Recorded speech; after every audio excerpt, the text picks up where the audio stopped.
Okay, stream is good. We're online. How's everybody doing? All right, so I saw some cool stuff from the assignment. Everybody post their stuff on Slack.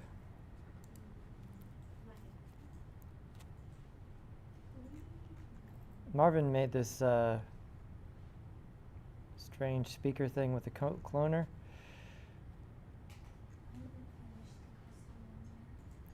Okay, you're still working on that? Here's the donut we made in 200. How do you, is there a way to import other models you've made into like a new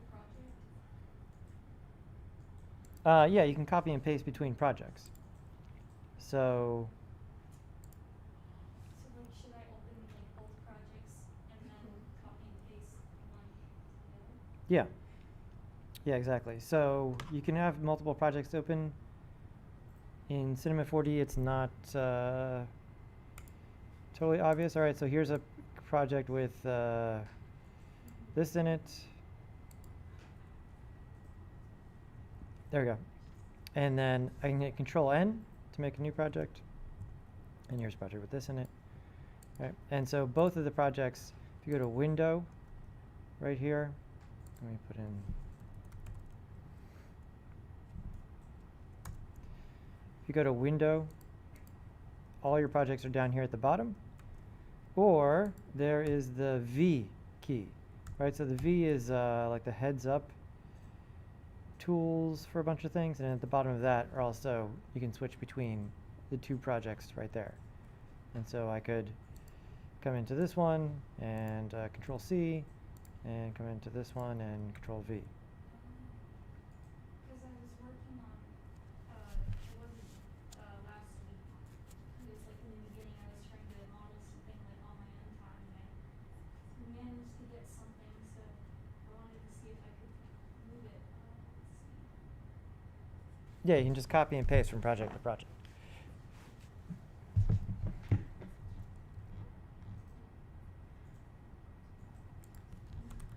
Because I kept trying to go into like file and see if there was like open something that way and I didn't understand it.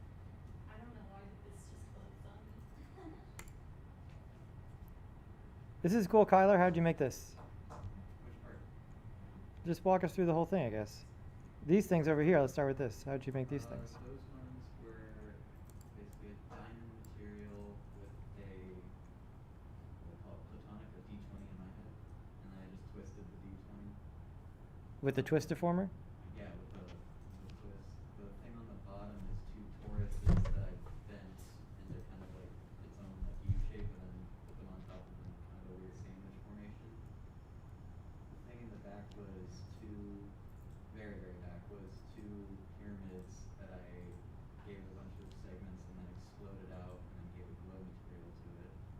Okay. The whole ring thing is just the cloner with some capsules and oil tanks, and I copied them and shrink it and put it in different formations, and then did lots of different material work with different kinds of metals and normal maps and bump maps.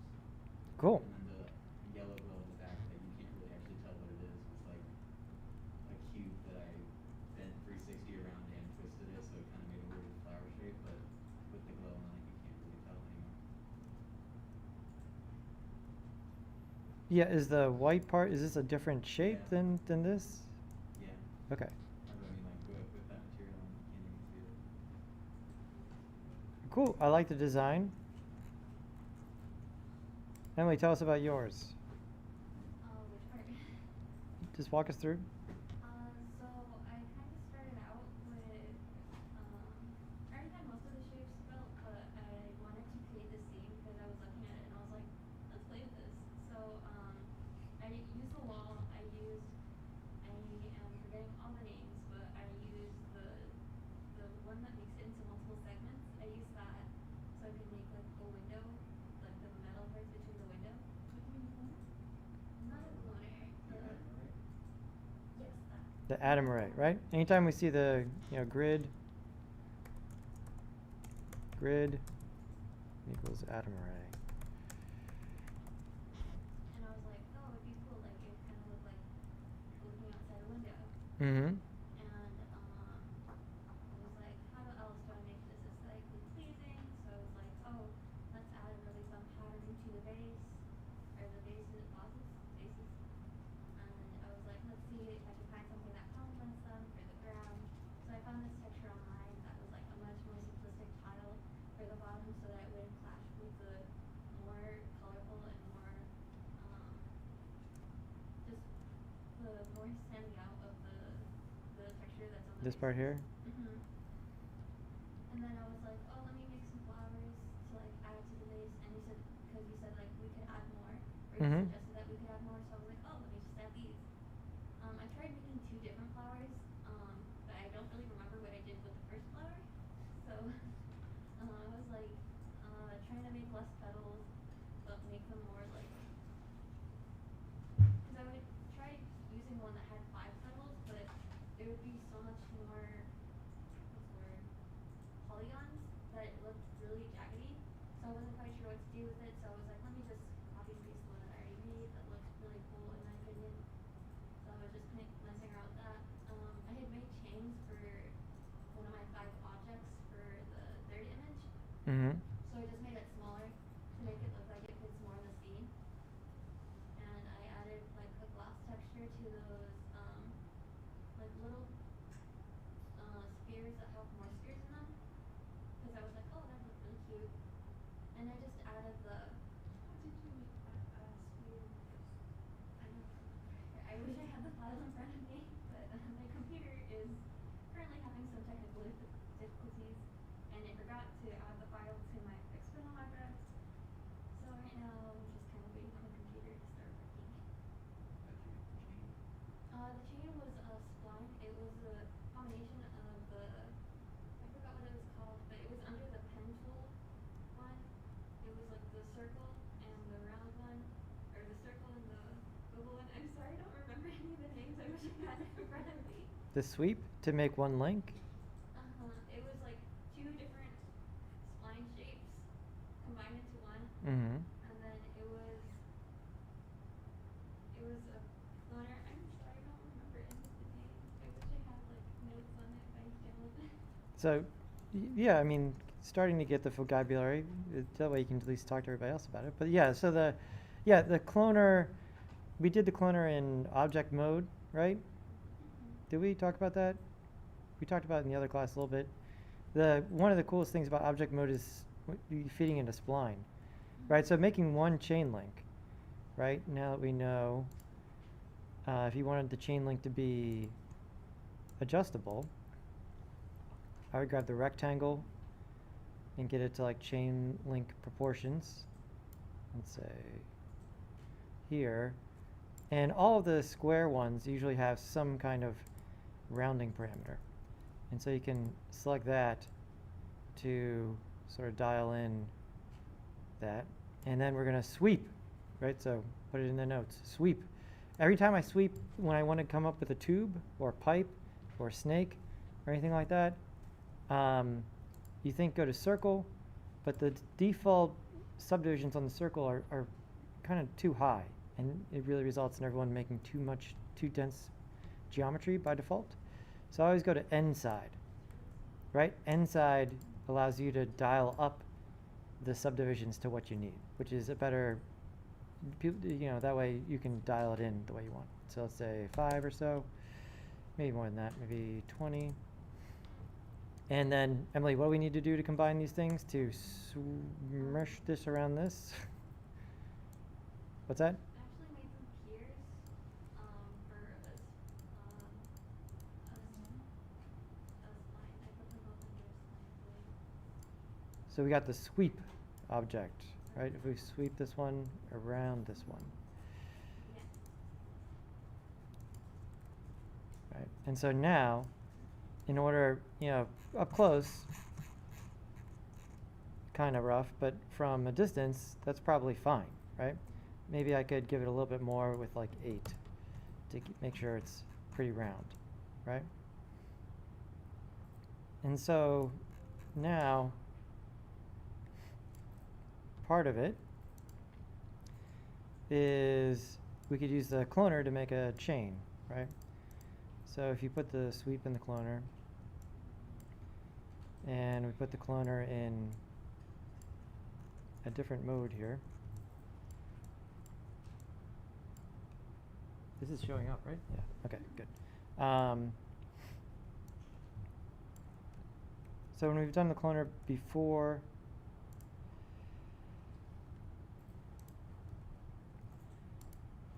we got grid, array, line. To be honest, I almost always use object, right? Because you can do any of these other things with object, and object is way more flexible.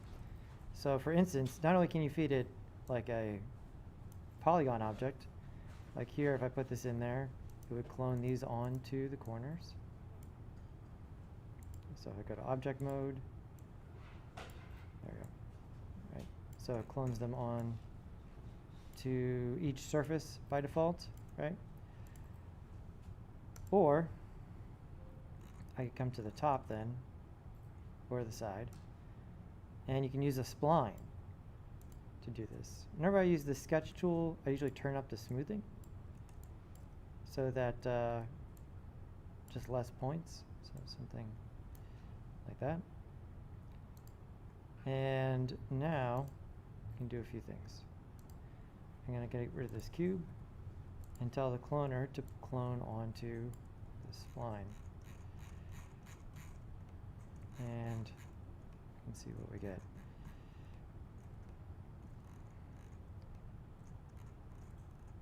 And spline mode is really cool. There's a lot of neat stuff here. So if we come down, once you put a spline in there, there's a whole bunch of options that appear that are not there otherwise. So just as a quick, this is distribution. How do we want to distribute the things over the line? And by default, you have count, and you can dial this up.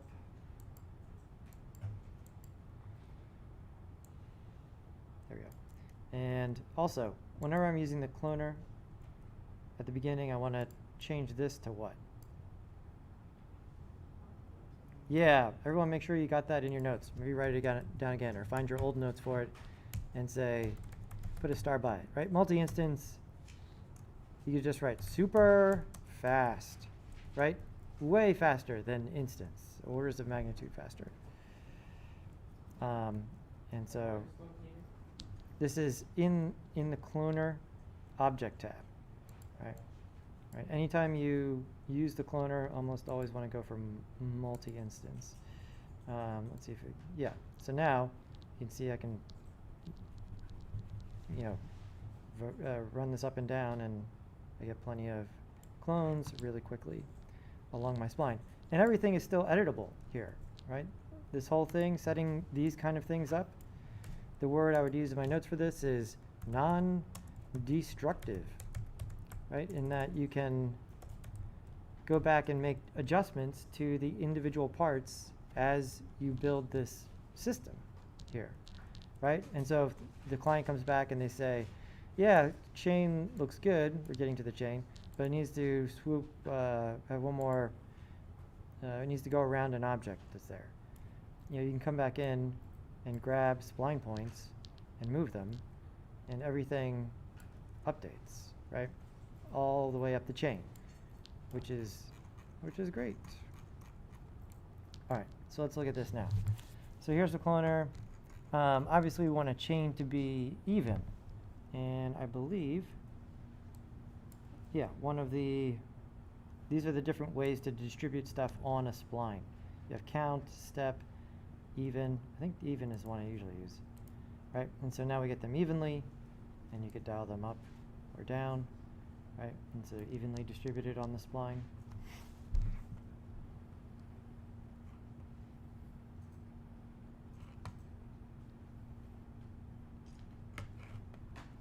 And there's a couple different ways to do the linking part. Let's look at a couple. I mean, one, I suppose the direct drive way to go about it would be to make make a link and then do it? Let's see here. So in our case, again, right now it's not facing the correct way, right?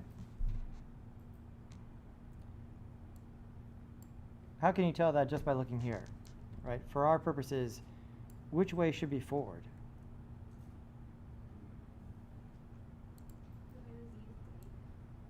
Well, the Z is forward, right? So this is not working for us right now. It needs to be this way, right? And so this is one of those cases where I need to rotate the anchor point. And so if I come into the object, go to anchor point mode, rotate this, hold down shift. We want to go exactly 90. Let's check in. There we go.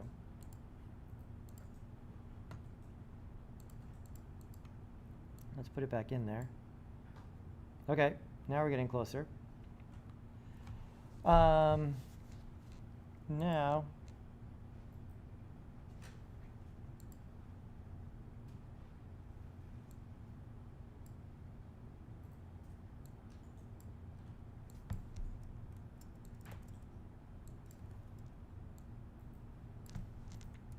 let's go ahead and do a couple things here.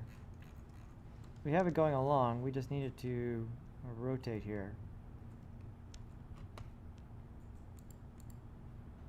Did you use an effector in the one that you watched? No, I think the setting was different. I don't think it was on even. It might have been on axis if I remember correctly. But I don't think the setting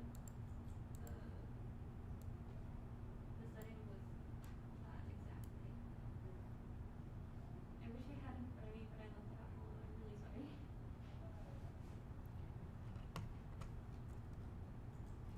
So all of these guys here, first of all, what are all of these purple ones called? Let's all try and learn the vocabulary here. Deformers, right? They apply to geometry, right? So stuff made of polygons, edges, and whatever. Over here, what we're going to use on this cloner is called an effector. And this applies to cloners or any of the other stuff. Remember all the cloner, that whole thing, it's part of a subset of objects referred to as MoGraph, which is confusing because like everything we're doing is motion graphics, but it's like a subset of tools. There used to be separate tools within Cinema 4D that you would kind of purchase separately, but now it's all together. And so anyway, these are all the deformers. Up here under the MoGraph menu, we have the effectors, right? And so this, you see that they're, not purple, but kind of like this slightly different blue. These apply to clones. We used some of these when we cloned the sprinkles, right? Anybody remembers which ones we used for the sprinkles? What's that? We'd use random, yeah, so we could randomize, what did we randomize? We randomized some of the rotation and size of the sprinkles, right? And what else did we use? Push apart, yeah, so that the sprinkles wouldn't overlap each other, right?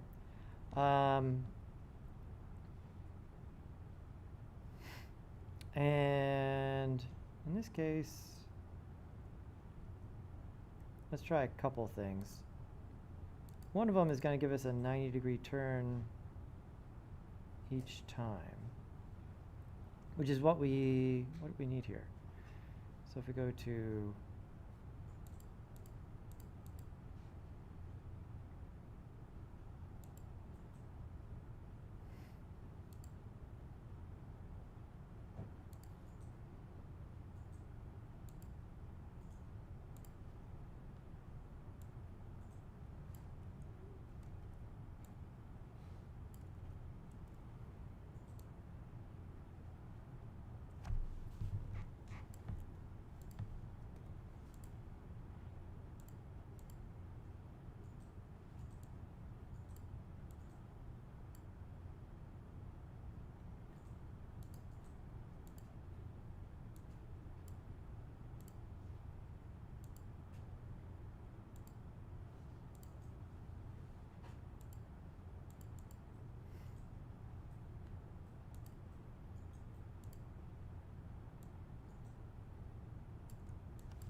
This would get us there, but we take a bunch of other stuff.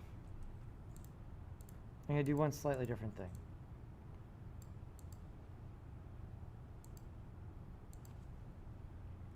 Because if you do it in a line, let me show you something. All right, so let's go back to line.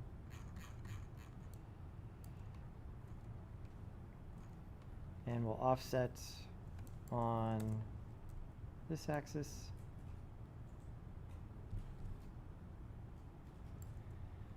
And when you do it in a line, you can do it per step. And so this allows us to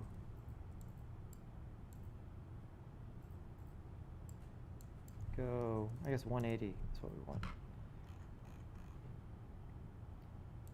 Because it accumulates the chains there. Right, so I'm in a line on this, and now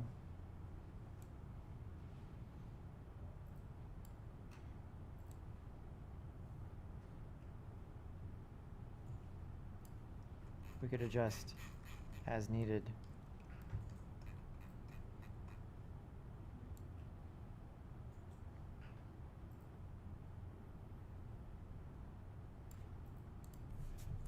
So this is just in a line here.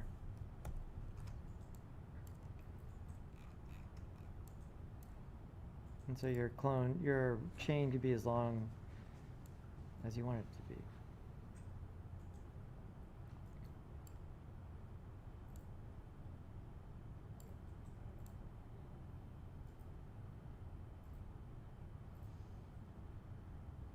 Does this make sense so far?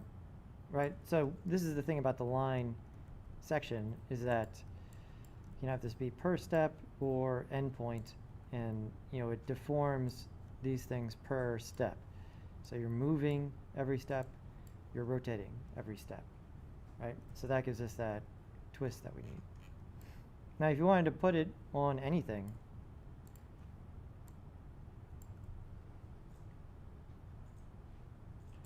this is one I could use here. So of the deformers, some are way more useful than others. Let me give you guys my list of top deformers, I guess. So everyone goes straight to bend, and bend is actually pretty useless. Like, in order to get it going the right direction, it always ends up being kind of a pain in the butt. Spline wrap is super useful. We use that one here in a second. Bevel, we use that already. That's probably the number one. FFD, this one is really great. It stands for Free Form Deformer.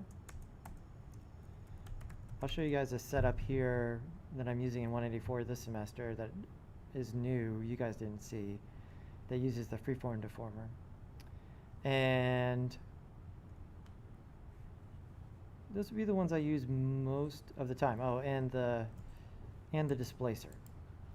The displacer is pretty great. But so I want to curve this into, like a chain that's sitting on the ground, or it's hanging from whatever, right? And so you're like, I want to curve it, bend, especially because bend is like is the thing that's on the button. Everyone's like, all right, well, you bend.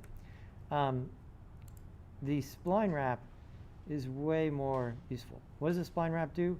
It wraps something around a spline. Anything around a spline, right? And so now, same deal. I can come in here, and where would I want my chain to go? I want it to, like that. And I just need to take my cloner and my spline wrap and group them so that they're together, because the spline, that way the spline will work on the cloner, the spline wrap. And one of the things on the spline wrap is, what spline do you want me to wrap to, right? Usually the most important thing is at the top. And so you can feed it in right there. And if it looks totally weird, it's probably wrapping the wrong direction. And so, nope. There we go.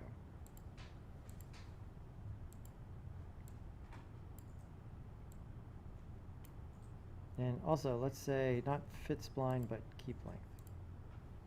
That's better.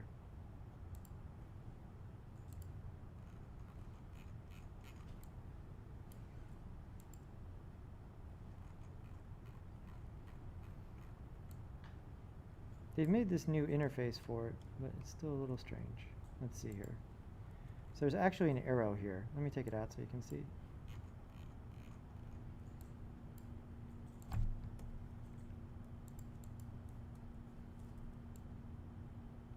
Yeah, that's the thing I've noticed about all the deformers is making sure that it's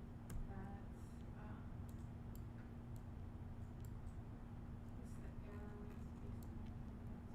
Yeah, some of the deformers are super directional. And now, like just in the last couple of versions, they have, you know, this arrow. So it tells you what direction it's going.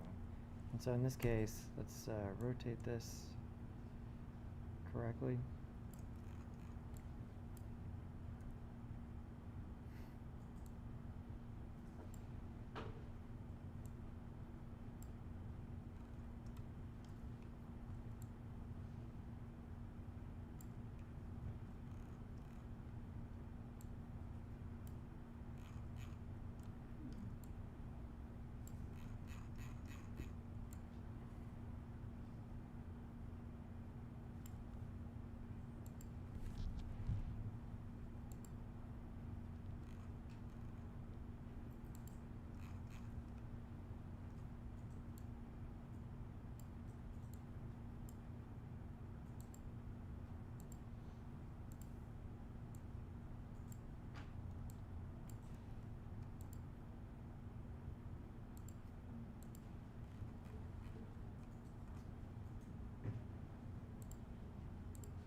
I'm doing something wrong here. I'll think about it on our break. Spline wrap, not as easy as I would hope.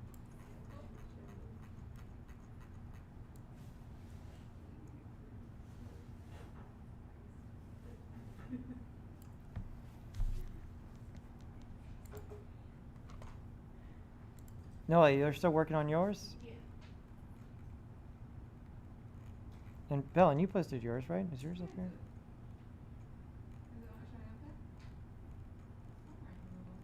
It's right above Nicole's. Or wait, where is it? It's in here. I know it is. Oh, above Riley's.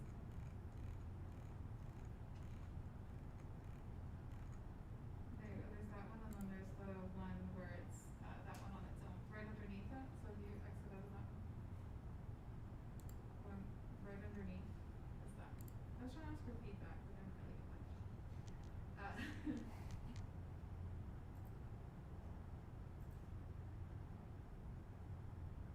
Nice. So how'd you make the propeller part? Oh, that was just a cube that I tapered, and then put in a cloner and angled it. It's a radial cloner. Cool. And what about the twisty thing? The twisty things are also a cube that have been both bent and twisted. Okay. All the DNA is what is it called? An atom array. It's a plane with an atom array that's been twisted and then spline wrapped onto a helix with maybe like a 12 height. And the other one is a what is that called? Cylinder. Both the helix, or well, I guess we can call it the DNA helix, and the tube are tapered on both ends, so that way they point at both ends, just because I didn't like the way they looked when they were fully wide. The DNA has a metal material, the twists have a, what is that called again? Gradient, for for their texture. The propellers have a plastic texture. The middle of the propeller has a sphere with a glass texture. The tube, I actually used the tempered glass texture in the content browser. And then on the bottom, the little raindrops are just glass texture. It's a sphere that I tapered. And they're put into a cloner and with volume, sphere for the space that they would be cloned inside of. And then I put randomized scale, so that way they would have different scales all over the place and push apart so none of them are touching. Cool. Did I forget anything? No, just the UFO, the helix, yeah, that's it. Nice. The way you set this up looks good. It could be like a huge machine, but the scale of the raindrops kind of throws it off as far as it looking bigger. Those are the only composition things I would say, and then also trying to avoid any sort of like straight line between the floor and the background, right? So it would have been better to do a, what do you call it, the floor with a composite background where it's just one flat background? Yeah, I mean, it's abstract, right? But Yeah. what are we going for here? Is it supposed to be like a big thing or a small thing or? Yeah, I wasn't sure exactly where I was going with that. I was just trying to get it like placement-wise compositionally. I used a lot of the, in the camera, the compositional tools, like the golden spiral, the rule of thirds, the diagonal, the triangles, and then just tried to line up everything in that. And Mm-hmm. I noticed I liked the way it looked tilted because it gave a little bit more of like everything. Mm-hmm. What I kind of was going for was actually like a space thing because I was kind of going off of the UFO. Just something kind of like out of this world kind of thing. I don't know if you noticed, but I put a sky with a, I just grabbed from, what is it called, the solar system scope. Mm-hmm. I grabbed they have like a Milky Way galaxy one. So I put that on the sky, and then I upped the exposure so that way it would reflect the stars a little bit better on there. Because I was trying to go for a little bit more of a spacey kind of, I guess. Kind of like a, what is that called? I know is it on Saturn? One of the planets, it like rains down like glass or something like that. So it's kind of like, oh, that sounds like a nice thought.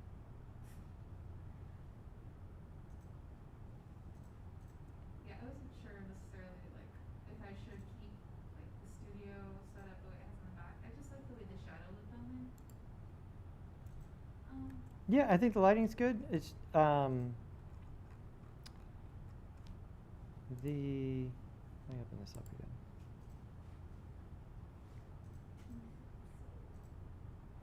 So recommendation, get rid of the line, right?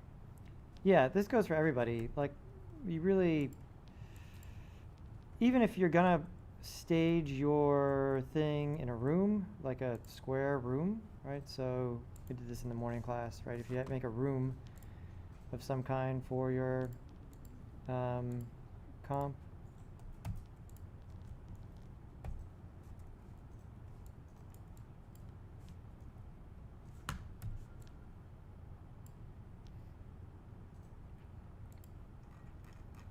You want to stage the camera so that you'd want to use your camera angle to sort of somehow bisect the frame with this corner, if we see this corner, right? Not having it go straight across the frame like so.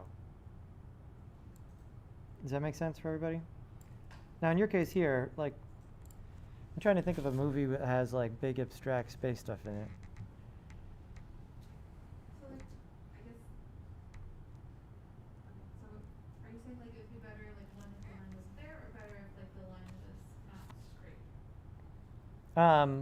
if you're going to have this as a backdrop, then have it not be straight across the frame. I think maybe not there, right? So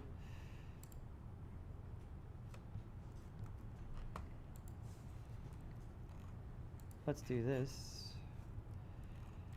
I don't know.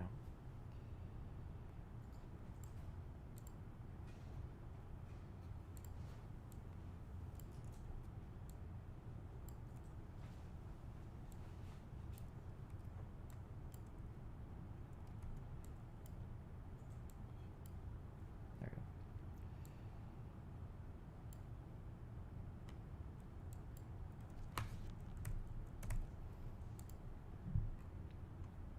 Let's talk about backgrounds. So in this case, yeah, I think what is the best case scenario here? Like this is like a spacey thing, probably it looking like space in the background, right? Here's the first place I recommend. So in your content browser, I don't think there's any space backgrounds, right? Stars. Am I on the internet?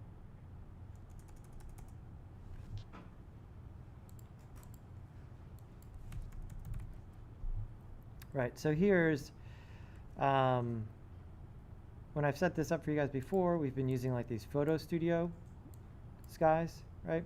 So we talked a little bit about this before, right? We take an image and we wrap it around the entire thing. And so you need the sky background to do this. And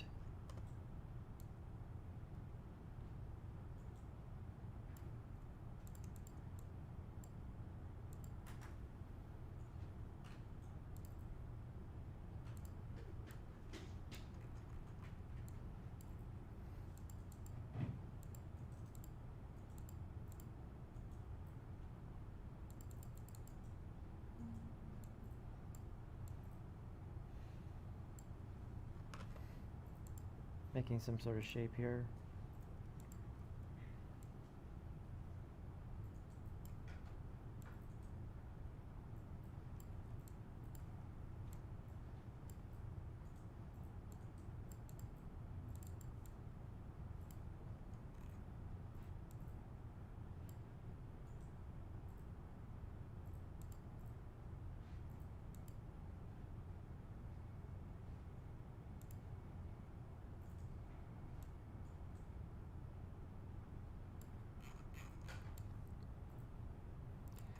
So if you have something like this, the place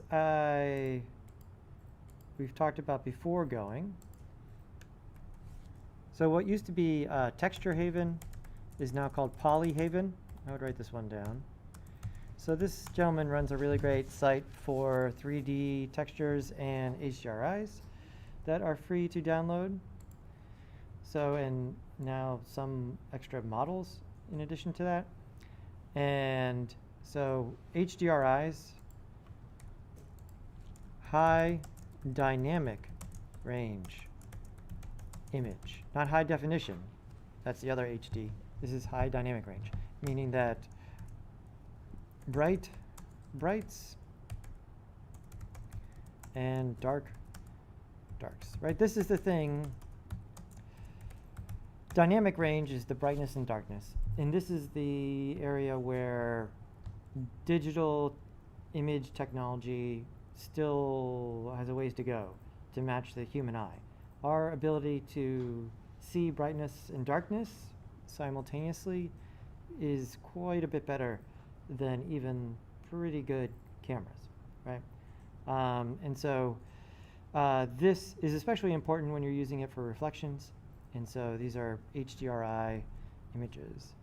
And so if we come here and we can look at this, all of these, you can see they are in a 2:1 aspect ratio, because that's what easily wraps and evenly wraps around a sphere, right? And this is a sphere that's all around.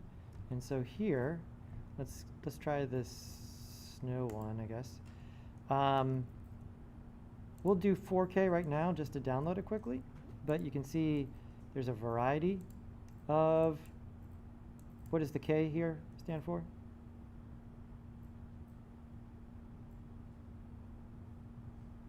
Pixels? 1,000 pixels, right? 4K is 4,000 pixels across this direction, right? So this is a 4K TV.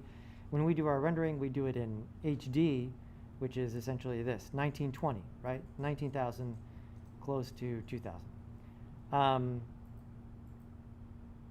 1900 close to 2,000. You can see that some of these go the whole way up to 19K.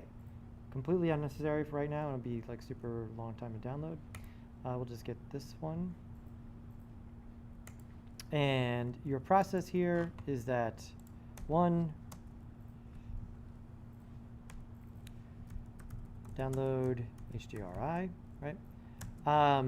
Ideally, you can use any image format, but an EXR will have greater bit depth, meaning that you'll have this bigger range of bright and dark. And the image goes on the luminance channel of a material, and then a material goes on the sky. Right, that's the ones we pulled out of the content browser essentially have that. That's the flow here. So for instance, I'll make a new material, open it up, and we only need one channel here, the luminance, right, to make our own light. So I'll check that, uncheck this, uncheck that, grab this, and say, I think it's downloaded by now. Downloads, here we go, snowy field, okay. Yes. Cool. And so now I can throw this on my sky object. By default, you'll see this and you're like, man, why did I waste my time downloading a 4K image? This looks like not good. This looks like, I can barely see what's going on. If you hit Control R and you render, you see it's much better. So this is another one. By default, the preview in the editor for textures is set to blurry, super blurry, super low res. And so here you need to select, so make picture look good, right? Not look, they'll say look. My picture look bad. Make picture look good. You need to click on the image, or sorry, the material tag, okay? Because it's important to realize this. You get a certain set of material options when you double click on the material down at the bottom, right, the ball. And you get a different set of options when you click on the tag. The tag is how is this applied, okay? Not exactly the options of the material, but like how is it applied to the thing that I just put it on. And in there is, I think it says viewport settings. I'll pull it up right now. And so there you can tell Cinema 4D to use a reasonable resolution in the viewport so it doesn't look blurry as all get out. So this is the material down here. This is the tag up here. Everybody clear on that? So I click on the tag, and one of the options here is viewport. If I look at that, there is the texture preview size, of which the default is this. And if you turn it up, which one of these things is 4K?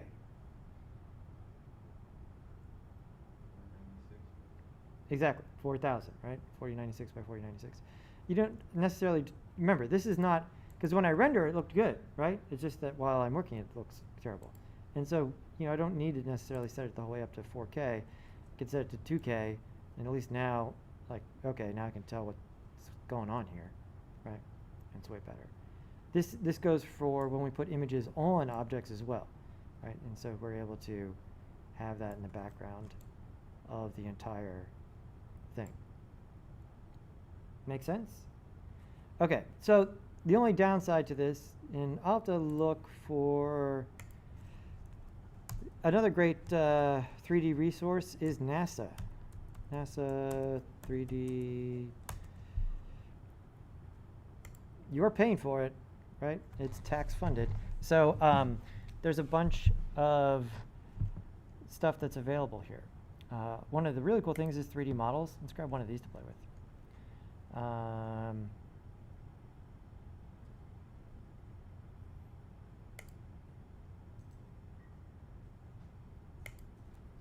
Let me try that. But then also they have textures. Images and textures, 3D models, visualizations.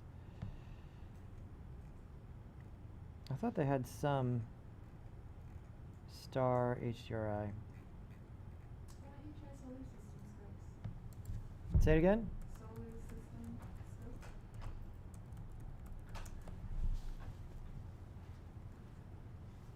It's that first one, right? Solar system scopes. They have a lot of space textures. So the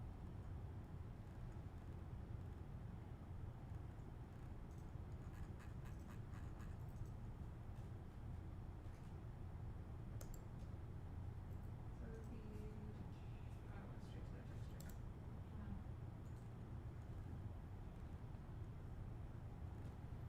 if you just add /texture. Yeah, so here we are, stars in Milky Way. We have an AK1.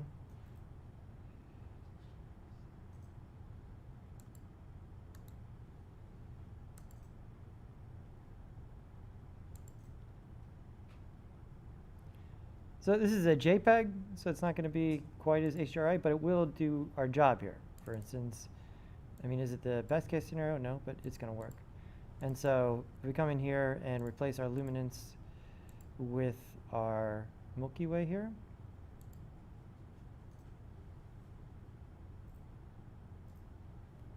Can I just download this?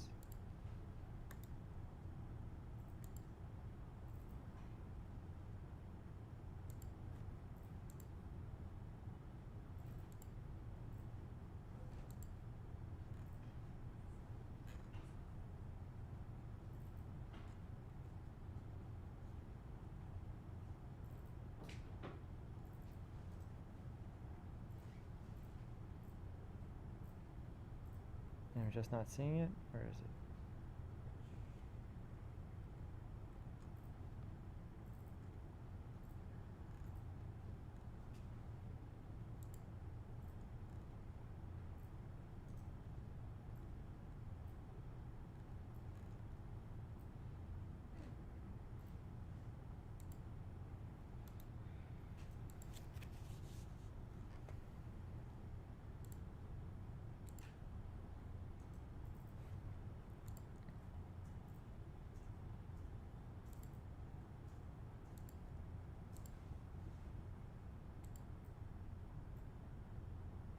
There we go.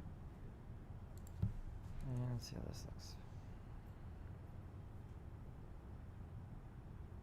So now we have something in the background which works for this. And the other nice thing is I think this reflection happens automatically now. So if I come in here to reflectance and I put a material on here, and that goes on here,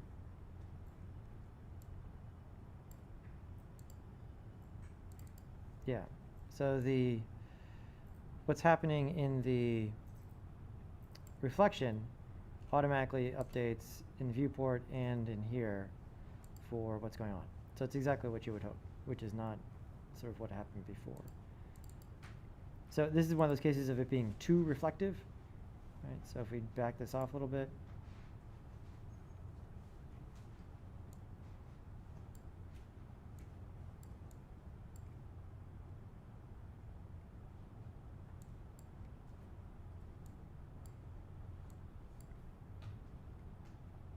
and maybe smooth this a bit.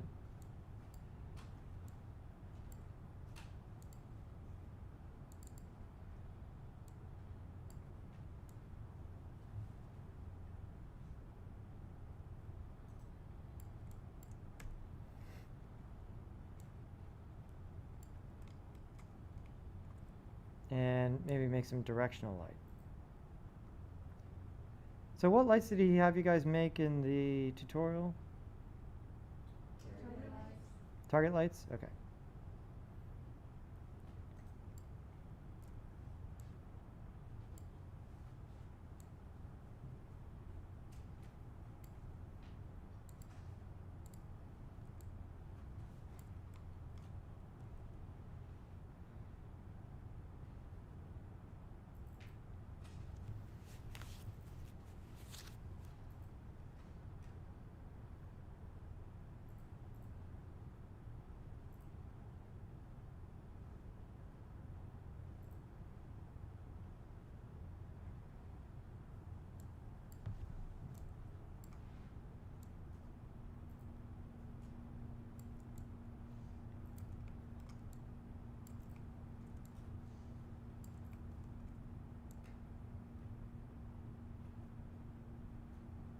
Trying to find an angle at which this sort of lights this up.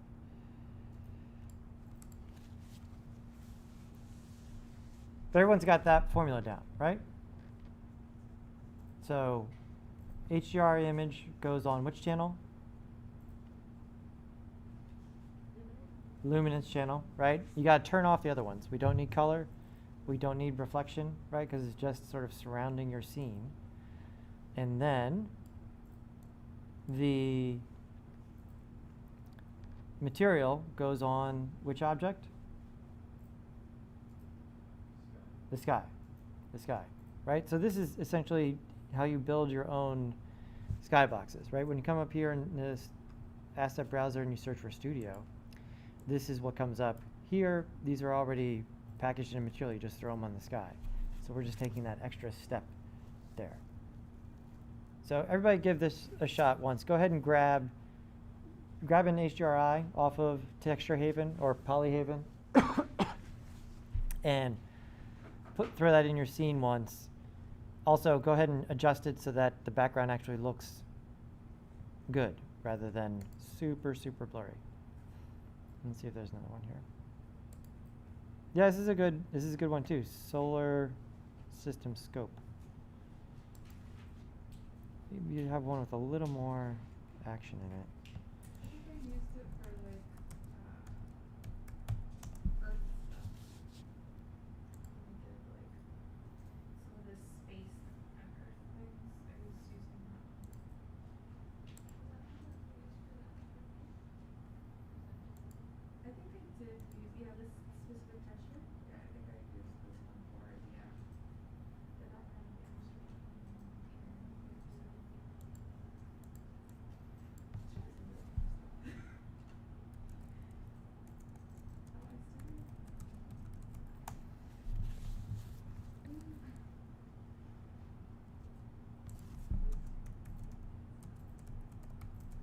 Let me check in with the chat people.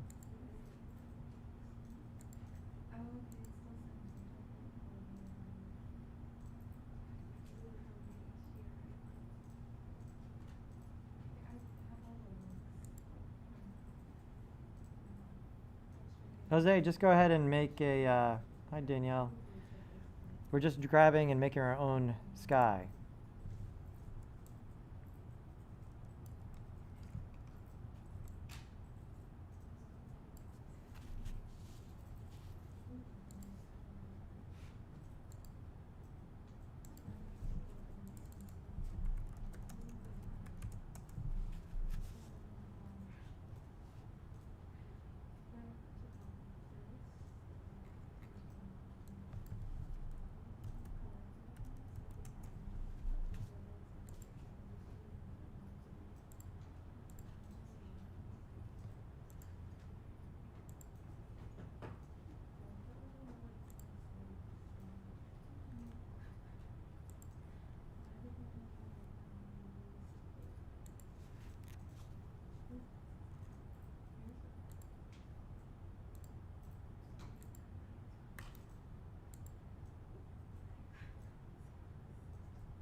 grab one? Grab white. So polyhaven. Okay. Grab the sky background.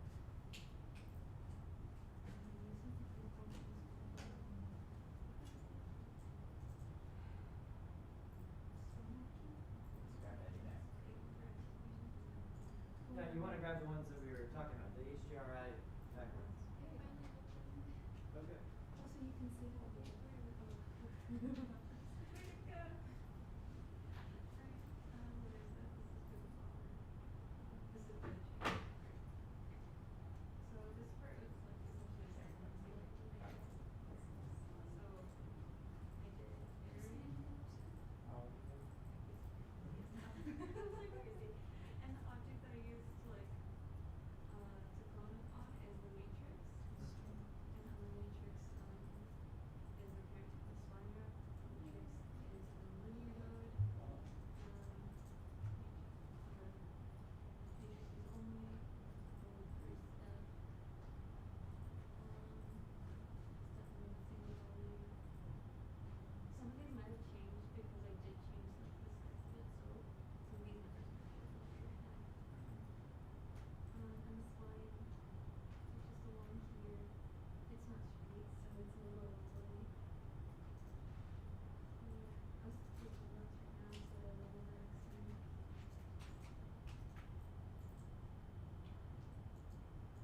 Let's see what's going on with our spline wrap. Yeah, I'm not sure why the matrix is like sort of an older object because it's the same thing as the cloner.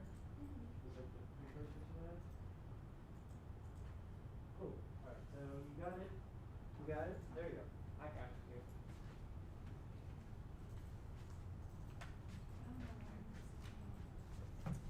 So does this make sense to everybody how to bring this in?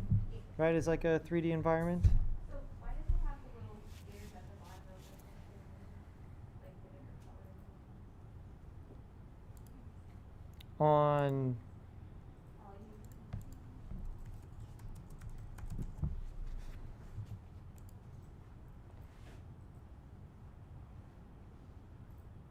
these down here? Yeah.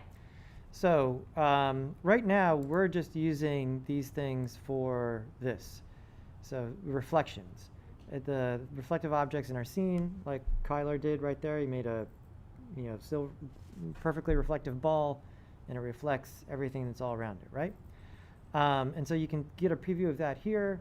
Here you can see it, in something that's kind of has a base color as well. Here you can see that this object is not reflective, but if you look at the perfectly white ball in the different scenes, you see the lighting is different. And so this is an example of using it not only for reflections, but also for what we'll call global illumination. So we'll use this later on, where this is really great, right? But it's not making any light in our scene, right? The reason that we see anything right now is because the object's totally reflective, right? And so if we put, just make another sphere without a material on it and put it next to it.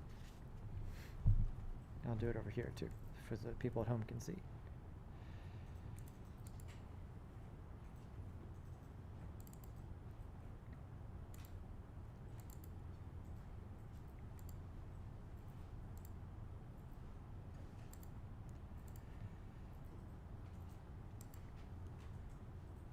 All right, so here is the reflective one, right? That looks like how you would imagine it looking. Just turn this other stuff off for a second. There we go. And then if I make another one, like Kyler just did, and I'm doing here, this doesn't look like it's in the scene at all, right? This one looks great. This one, this looks like someone pasted it over top in a really crappy Photoshop, right? Because none of the light in the scene, none of the light matters here because this object's 100% reflective, so there's no light sort of lighting the surface of it. If I come into my render settings and come over here to effects, under effects there is something called global illumination. And so this, the way you should conceptualize this is that picture that we just took and wrapped around the entire scene that is participating in reflection. Now, imagine every pixel on that image is a light that is the same color as that pixel and pointed towards the center.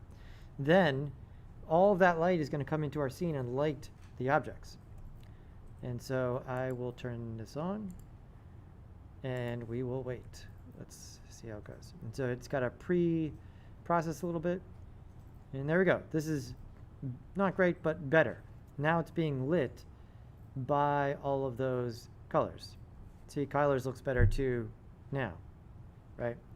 Now at least looks like, it still looks, you know, you're not fooling anyone, but you can tell that the color of this object is now at least in the same, you know, universe as the image, right? The downside here is that this can be super slow. And there's faster ways to calculate it, but that's one of the issues with it, right? And so we're creating something that looks pretty good there. Does that make sense for everybody? All right, let me just check in with the chatters.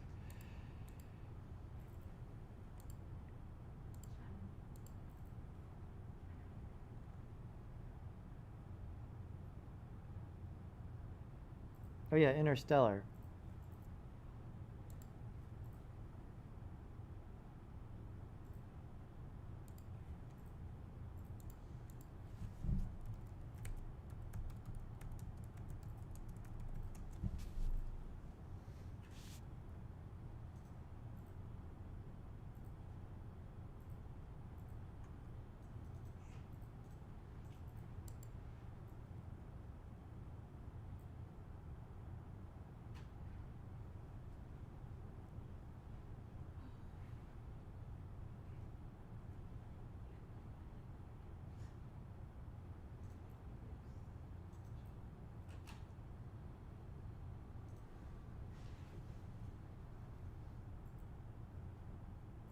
We'll do some space stuff next week, all right? We'll do a space render. This week, I want to get to this before we run out of time. Here we go. So this week, first of all, there's a series for you to watch on the spline objects. We went over a lot of this last week, kind of review here. And what did I have you guys do before? I had you follow along. He makes this like, I'm not even 100% sure. It's like an ancient or antique picture viewer. Let me have you guys, you know what? We'll change it. I want you to make this and then something of your own design that uses the spline objects. But let's talk about bringing things in the background, right? So this, from now on, this is pretty much part of the workflow, is that we need to have reference, right? Some image that we're working from, right? The reference, we can have our main image here, which we're using to define our shape, and then also, you know, we could have like, who knows what a mood board is? What's a mood board? Collection of various pictures and other things that convey a certain Mood? mood. Yeah, and so, I mean, I've given you another reference image here, right? So we're not going to use this one to model from, and it's not exactly the same as this one, but it's pretty close, right? To give you some ideas. First of all, this is directly, is this, Riley, is this perspective or orthographic? No, I mean orthographic. Orthographic, because it's directly from the side, right?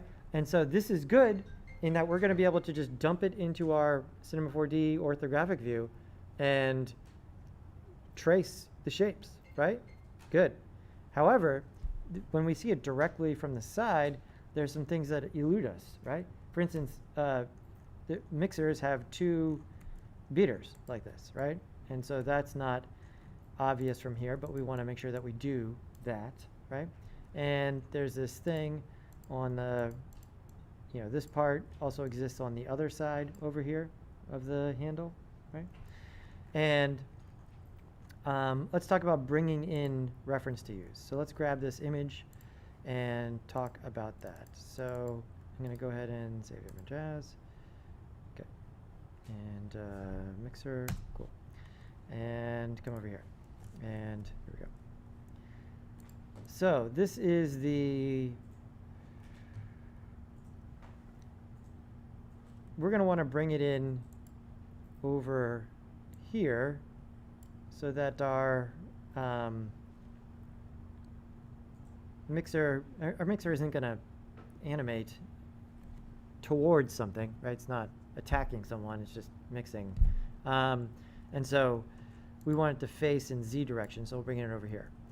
And this bringing in pictures in the background is going to be Shift V, the viewport settings. We've used some of this before under effects, and then there's a tab for background, right? So Shift, write this one down, Shift V, and then the back tab allows you to bring in a reference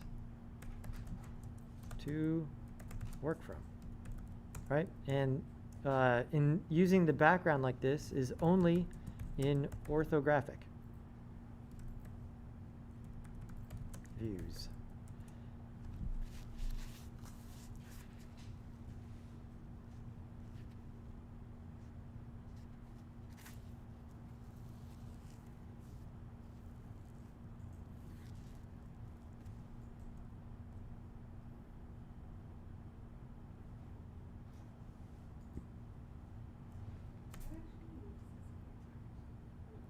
So here we have back and image, and I'll load the mixer over here and bring this up.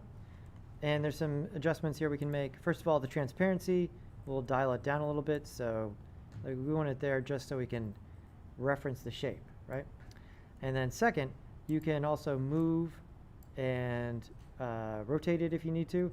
In this case, we want to move it up so that we're modeling correctly on the ground, right? So this is at 0 Y here, and so just sliding that up. The other nice thing about this is that you can resize it, and so let's do that. Let's calibrate this. To be honest, I don't know, so let's look it up. This is sort of a artistic reference, and then it's not really Galaxy appliances. This Sunbeam is the closest actual brand for this kind of retro mixer. So let's see, Sunbeam mixer dimensions.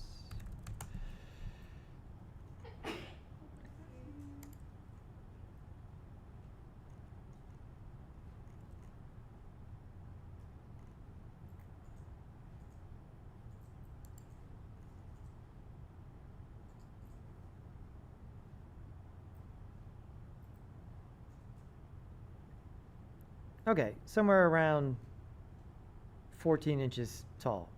That checks out, right? As far as the mixer goes, somewhere in that neighborhood.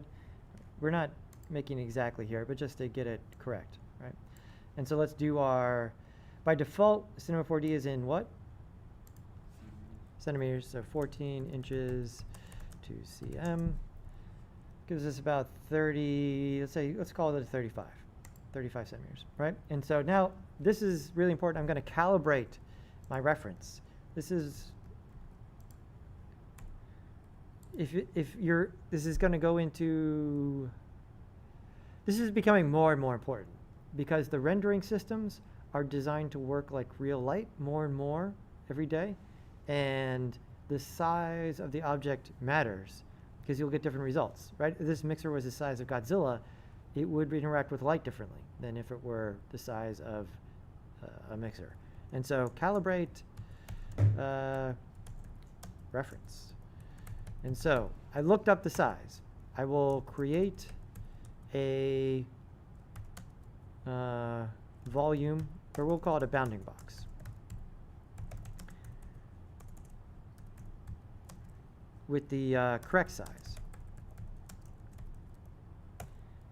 So I'm going to create a box here that's like 35 centimeters tall. and about 30 centimeters. We'll work with the height there. We'll just line up the height, and then we'll go from there with the other ones. If we get one dimension right, then the other ones will fall into place. And then I will resize the reference to match the bounding box.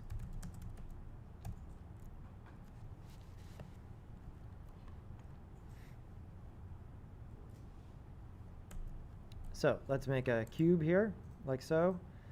I will come in and say that this needs to be 35 centimeters tall, and then that's way out of whack. So let's say 30 and 10. Doesn't really matter, just sort of close. Type in the number in inches, it'll calculate it for you. I don't know if you can do that. I know you could certainly multiply it by the factor. 14 inches. You can just type in IN usually.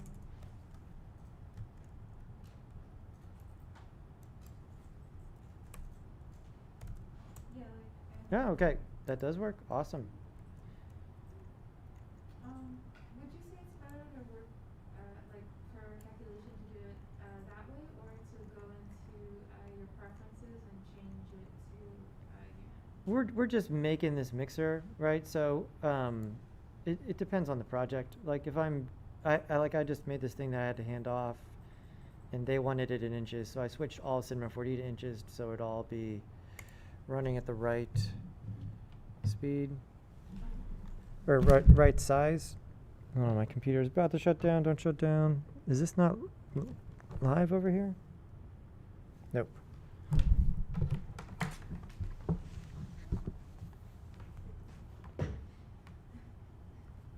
Yours works, right? Yeah. Safe. Hold on, streamers. Here we go. All right, so now this box is roughly the right size. Obviously, our mixer is way too big. Yeah, so I mean, if it's one calibration like this, then I'll just do it. But if it's like a big project, I'll come up to whatever it is, preferences or settings. Yeah, preferences, units, yeah. And now I'll make right, so we brought in the reference, we got the right size of a bounding box, and now we just resize the other thing. And so again, select this, Shift V, come back here and scale this down so that it matches.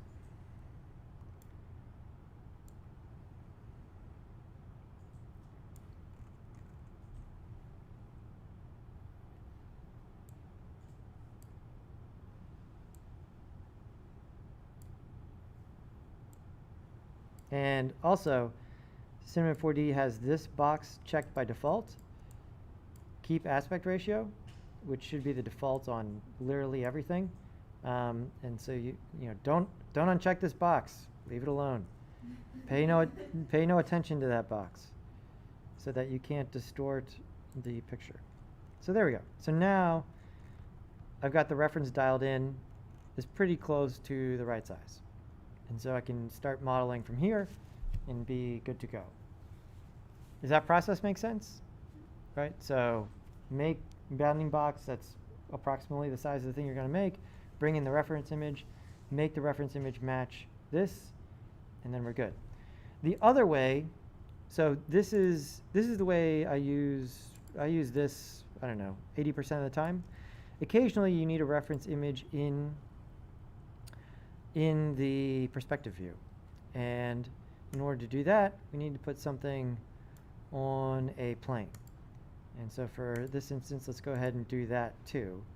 And so I'll set this up like this, and I'll make a new material. And again, I don't want this to participate in the lighting. And so if something is self-lit, that's what this one is, right? When you use the luminance channel, it means like you're not going to get shadows on the object. The object will not get dark, right? It'll just be as if there's no lights to it, right? And so that's what we want in this instance. I'll turn those off, turn this on, bring in that picture of my reference, which is here. And now, the hard part is that we need to make sure it is scaled correctly. So let's flip this over. And so in the material, you can look and see, if I select the luminance channel, it tells me what the resolution is, 720 by 726. So in my plane, I can say 720 by 726. That's too big, but it's the right ratio now, right? And so now I can just come in here, hit T, and scale it to the appropriate size so that that is there. And I'll call this bounding box and turn it off for now. And now I have this in the view to use as well if I want to be looking here. In what kind of cases do you usually maintain reference on your viewport? Or in the perspective? If I'm doing some like we'll probably do it this semester. We've done like whale and shark projects. Like it made sense to use them for that.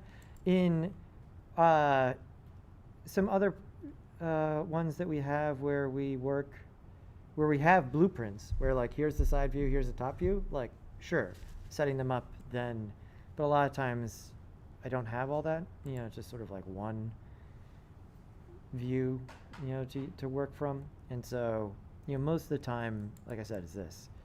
But, you know, with something like this.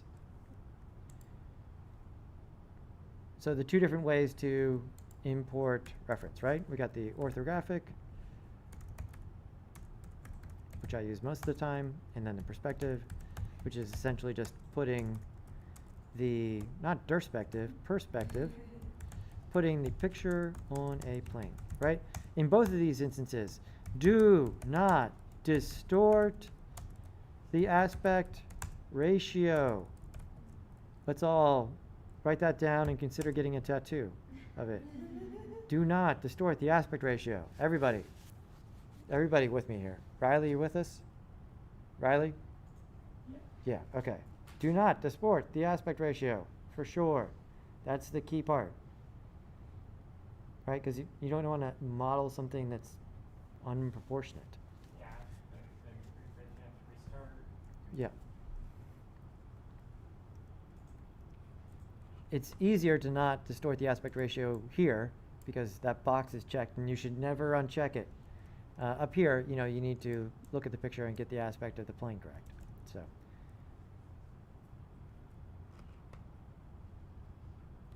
If you have, well, we'll do that next week. We'll install the CV tools because there is like a one-click thing that does this, but it's important to understand how to at least do it. Okay, so this is your assignment for this week is recreating this mixer using our objects that we've learned about, all of our spline objects, and using responsible geometry practices here. And I've created some hints as to what to use where in this, right? And so lathe plus Boolean over here, extrude for the handle, right? Does that make sense? This part here, just this part, how would you do this? Let's look at it on the model.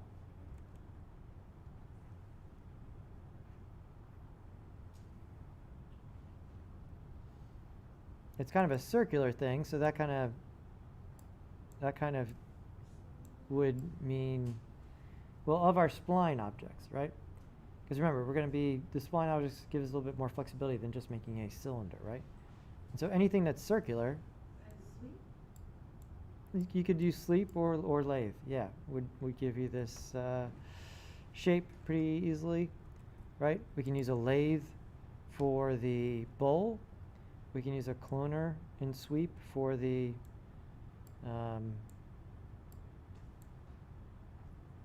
what are these called? Mixer, mix heads, mix tongues. There's a name for those. I can't think of what it is.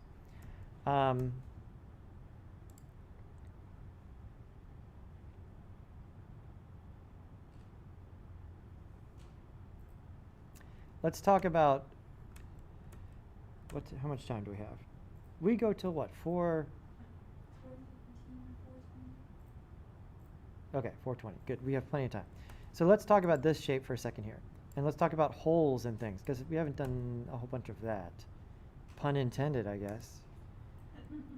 Get it? A whole bunch of holes. You guys get it? Yeah, I just gonna, You didn't laugh a lot, so it's hard to tell if you got it. Sorry, I'm tired.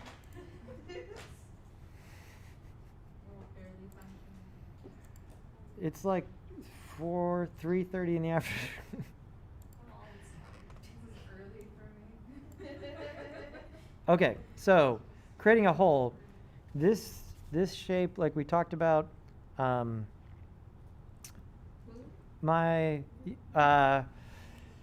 so here, remember I showed you the Boolean and then I sort of immediately regretted it.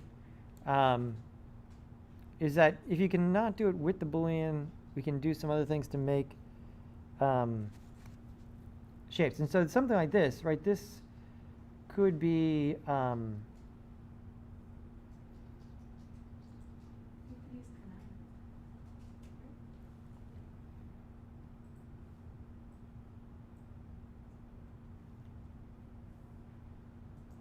let's use this as an opportunity to do the spline version of Boolean.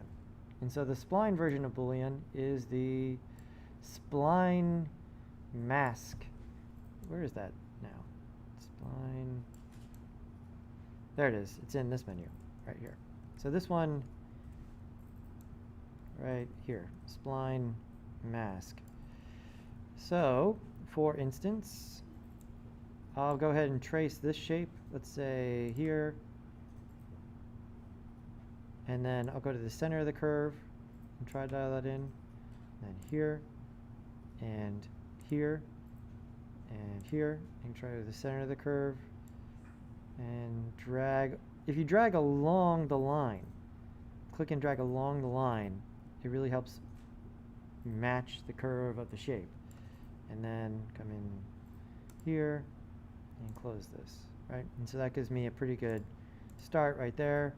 And then how would I pull, which object, Taryn, am I going to use to pull this into geometry? Say it again. Which object am I going to use to turn this spline into geometry? It's right, extrude. And so we do that, and we end up with something.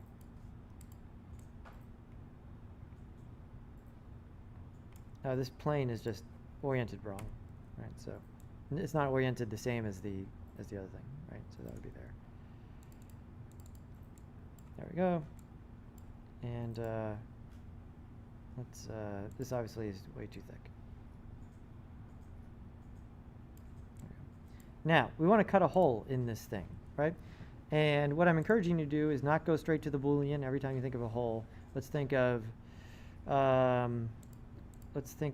using the spline mask. And so the spline mask allows us to combine splines. Here's spline mask. And this is like the, those of you who are Illustrator people, the Pathfinder or the shape builder in Illustrator is like this tool. And so for instance, if I make a circle and put this in here like so, and I create another circle, in the spline mask I can say subtract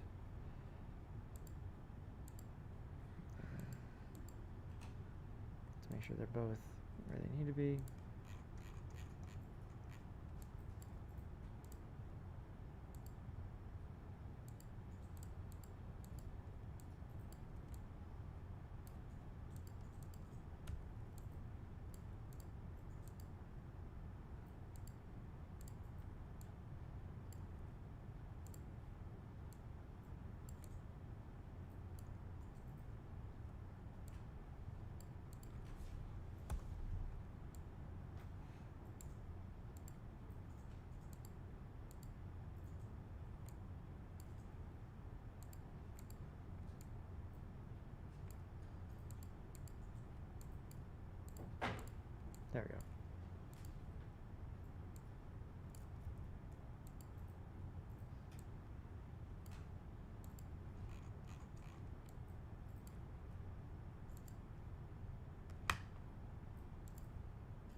There we go. I don't know what was going on.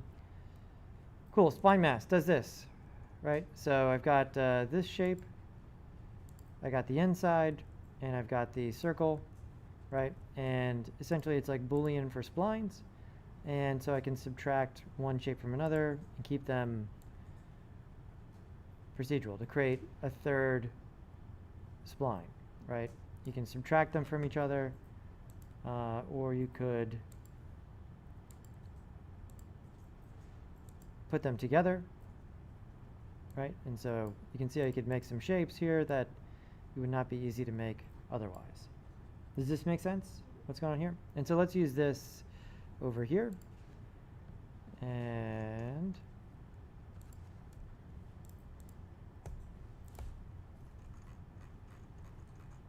there we go. And we need to make sure it's on the right axis. And so what XY, is this the XY plane I'm looking at right now?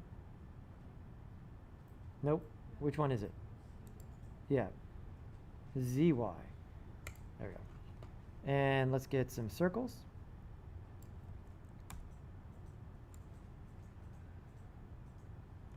And we can move these to where we would need them. All right, so here.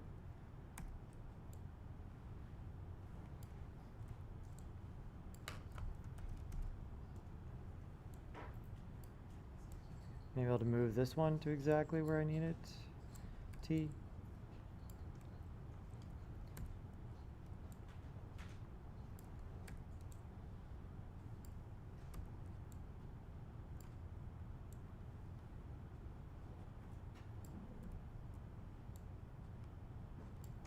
And let's put these together. So I'm going to take these and group them. Alt G. Right, and call this circle cuts. There we go. And then we have this spline here. And there's going to be a lot of objects in this, right? And so we'll call this the,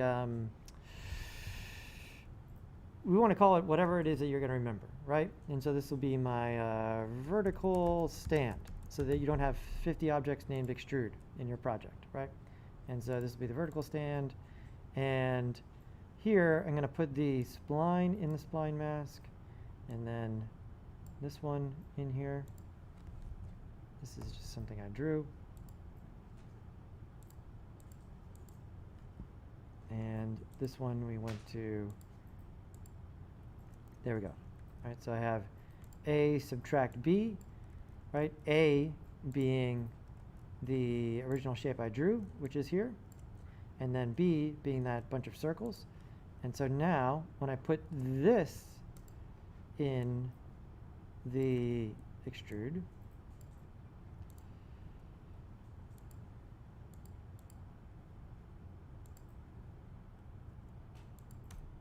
there we go.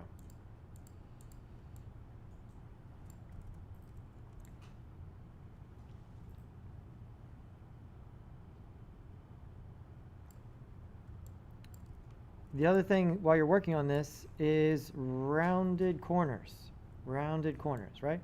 And so in this instance, I would say we've talked about rounding corners, right? Why do we want to round the corners?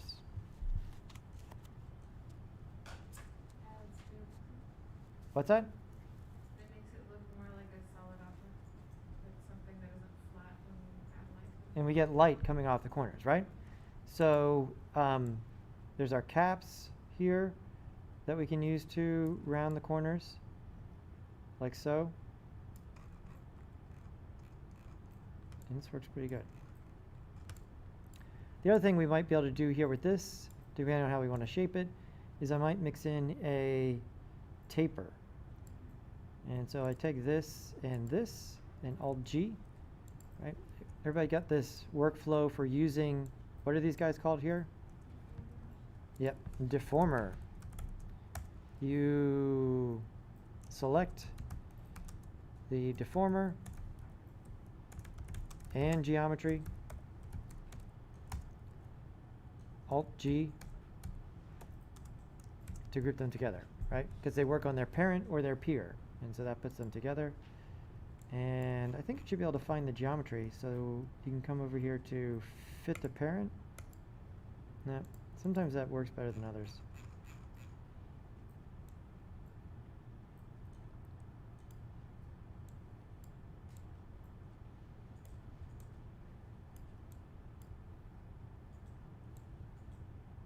Okay, this will be a good example of of not using the taper object. Because watch what's going to happen here. So taper here, I dialed it in. Let's get the size a little bit smaller, maybe right about there, right about here, and right about here. All right. And so now if I start dial up the taper strength, all right, this kind of does what I want, but not exactly, right? I kind of want it to be thicker at the bottom and then thinner at the top, but this is not giving me what I want, right? Because I really don't have any control over what direction we're tapering. It's kind of tapering in all the directions to bring this in. Not exactly I want. And so let's break out the one that I told you about earlier. This one is pretty great. FFD. What is the FFD? And so the FFD is a box with points. You can decide how many points it has. In this case, we just need 2, really, in every direction. And everything that's in the box gets deformed according to the deformation of the box. Watch carefully, right? So this box, this orange box, is the FFD, and this is essentially, a piece of geometry. You can grab the points of this piece of geometry and mess with it. So let's bring this over here. There we go. And so let's move this in here so it affects this. And you got to make sure that the whole thing is in the box. There we go. And so now I can go into point mode with the FFD selected. And anything I do to these points happens to the geometry. Right? I could take these points up here and grab all of this and smush it, rotate it, right? Hence FFD free form deformer. It's like a cage for the geometry that you can use to reshape things. And so in this case, it allows me to do essentially taper, but however I would want, right? So now I could come up here to these top points, bring this in a little bit, come over here to the bottom points, and grab this here, and hit T, and fatten this up a bit.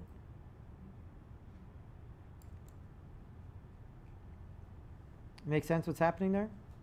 This one is pretty great, right? So all the taper, bulge kind of things, right? If this needed a bulge, well, we don't have any stuff in the middle.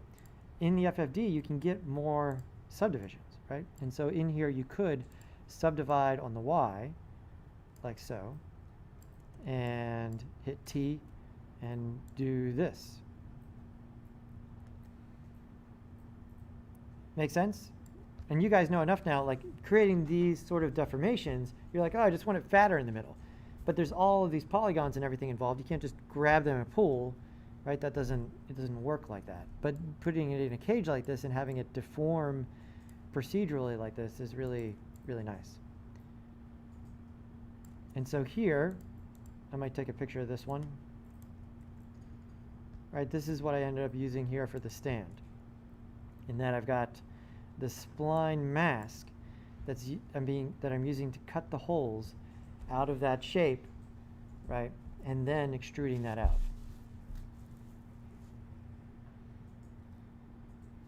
Questions about that? Let's check in with the chat. Does anyone have the chat up? Is it still going? Yeah, I think it's still going.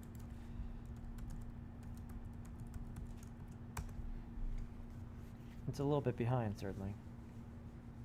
I'm just looking up the dimensions of the mixer. That was quite a ways ago. All right, well, we'll find out how they're doing in about 25 minutes, which will be 40 minutes ago for them, right? I don't know how this works anymore. Are we getting further apart in time?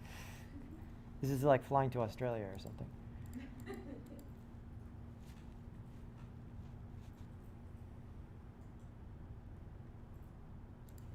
And so as you look at this, it's not, what do you think? Does it make sense? Like, how you would get to most of these objects?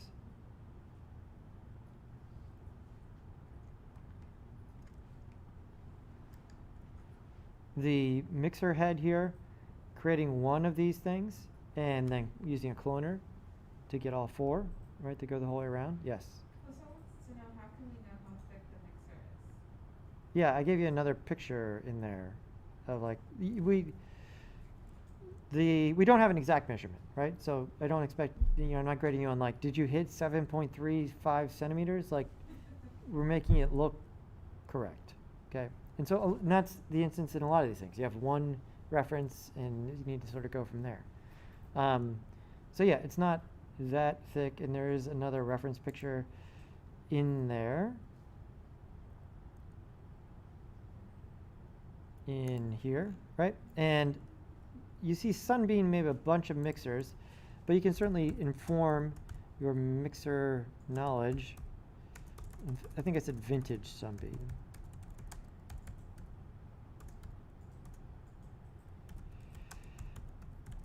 Right, this is a nice thing about Google image search. It's sort of like a ready-made mood board, right? And so you can see, like cars, there's a certain vibe that Sunbeam had going on here. And these are of similar design to this one, right? So Sunbeam Vintage gives you a lot more reference. This one here is pretty close, actually, right here. It doesn't have the holes in it, but we're pretty close to the design. Does that make sense for everybody? Right. So, yeah, use the left side, that side view, to form your shapes, but then as far as drawing them out. And so the one that's difficult is the main body here. And let's talk about that shape, because I wrote loft on here, but really we can get to a better result here with some polygon modeling. And just for this shape, just for this here, I think we can get a little bit better, right? I tried several different things doing this with a loft and just wasn't really happy with the results.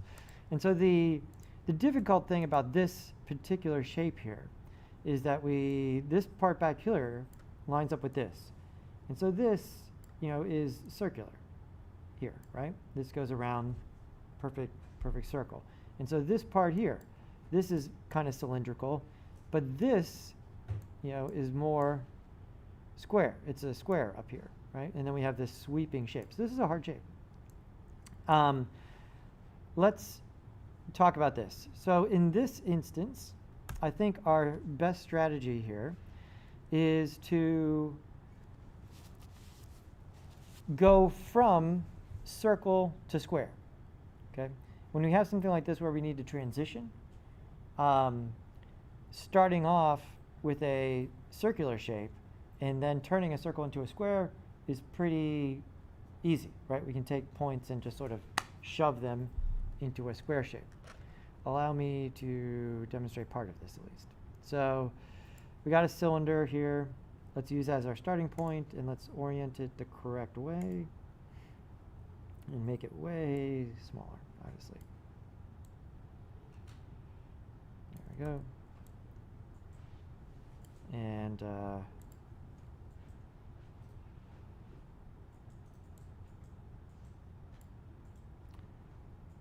we're going to be using a subdivision surface here, right? So this flow we're going to use here, I would refer to this as sub-D surface modeling, right? So this is going to be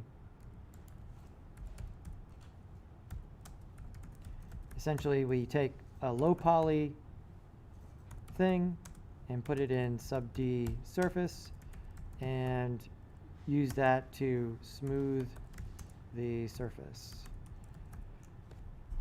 And so we're going to add cuts in order to work with this. And so we want to be low poly here. Under height segments, I'm going to go down to 1, and rotation segment 6. This is a good one. When you're using sub-D, I would write this one down for sure. So when you're using a sub-D, 6 rotational subdivisions equals circle. Right, so once it gets in there and gets subdivided, this 6 gives you a pretty perfect circle. Right, if you start off with a 4, right, it's not going to be quite the same.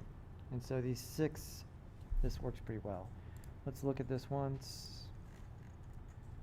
Right, and so here's the shape to sort of start off with. And I'll take this, and even before I hit C, I dump it into a subdivision surface. You can see that this gets pretty circular, right? Looks, in this direction, it's pretty round. So that's good. And so let's go from here. I'm going to turn this off for a second and come back here and come back here and get this lined up just right. Right? So before you hit C, you really want to get all your ducks in a row as far as the size of it. And when you do a sub-D surface, things get pulled in towards the center, right? And so, if anything, I would give yourself a little bit more room outside of the lines. And so in this case, let's make the radius a little bit bigger, maybe 5.5. Bring this down. Right about there, maybe 5.3. There we go.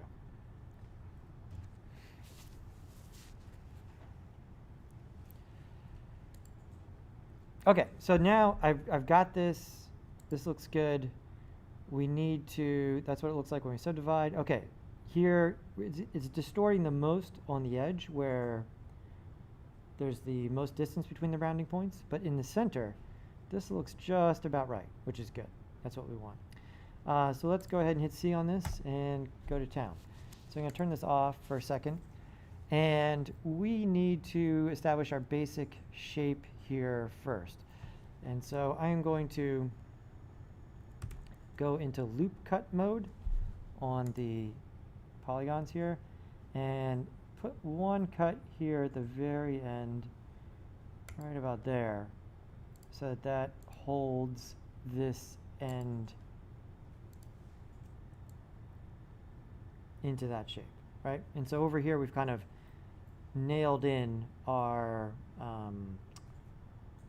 circular end, which is what we want. And the other end of the thing needs to be square, right? And so let's do that. Another reason for doing this 6 points, we can easily turn those 6 points into a square. And so let's do that. Over here, let's go ahead and be strategic with our cuts. So again, I'm in KL for loop cut mode. And let's go here and here. And then start to form our, actually, let's just do that one, right? If you're unsure, less cuts is better at the beginning. You can always come back and add more, versus getting rid of them can be complicated. So let's form this end of this into a square. So we've got this. I'm going to go into point mode and grab these points and form them into a square. So here, here, and here, these need to become the flat side of the square. And so I'm going to hit T and hold down Shift until I get to 0, so that they are perfectly lined up. If we look at this without the sub-D surface on, just like so, right? And I can do the same thing on the other side. Come over here, hit T, and there. T, and I'm holding down Shift, right? So I get it exactly to 0, so they're perfectly lined up. So far, so good. This is a little bit off, so let's make sure that we can even it out. Let's look at it from the top.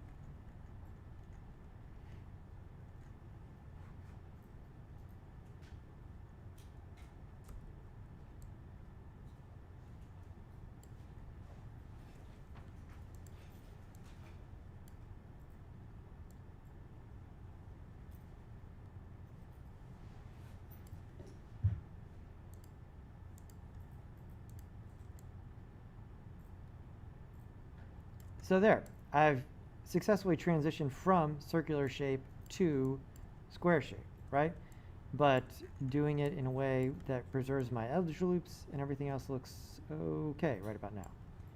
Does it make sense so far? Right? And this is going from circle to square is much easier than going from square to circle. There's not an easy way to grab a bunch of points and say circle. Great. And so now let's line this up. And so where does the square end? It's really kind of here. And so I'm going to move this out. Whoops. Let's grab all of those faces. So I'll go to polygon mode, grab these, and now move them out. Rotate a little bit this way. So this is a good one here too. So this, I'm rotating it, and this seems like it's working okay, right?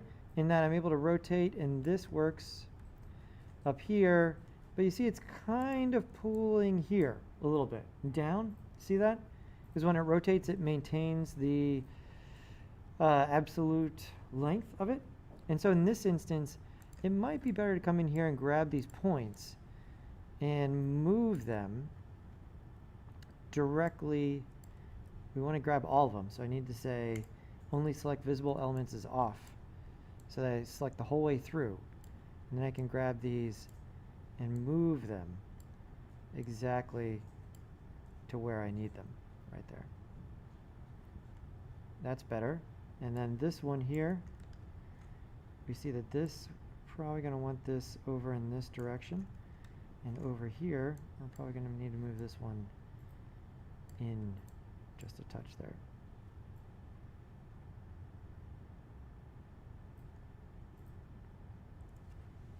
Does that make sense for everybody? Okay.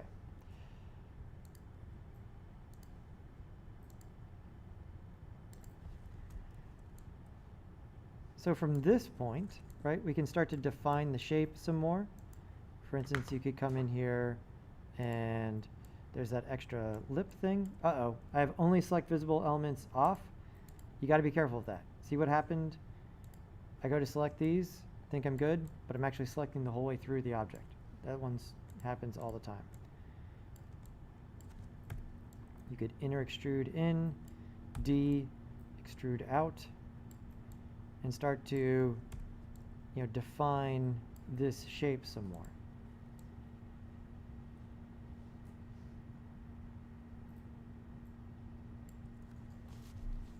But the important thing here is that we start with a circle, right? And how many subdivisions? 6, right? 6 plus our subdivision surface always gives us a nice circle. So just try that part of it. Don't even worry about lining it up yet. Make yourself a cylinder, 6-sided cylinder, and make sure you put a cut in the middle and turn one end into the square, right? By smushing the points so we get them lined up in a square. The other end is a circle. So a shape that transitions, morphs from square to circle. Go ahead and give that a shot. How's it going, chat? Let's see if they just heard what I said 20 minutes ago or whatever that was.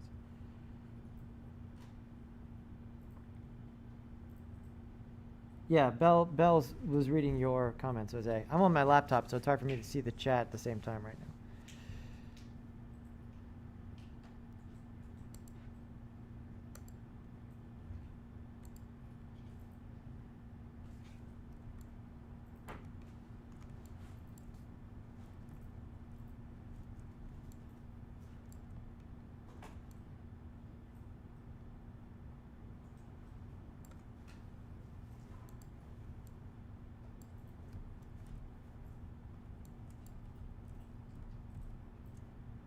All right, so start with a 6-sided cylinder, and then take one end of it and turn it into a square.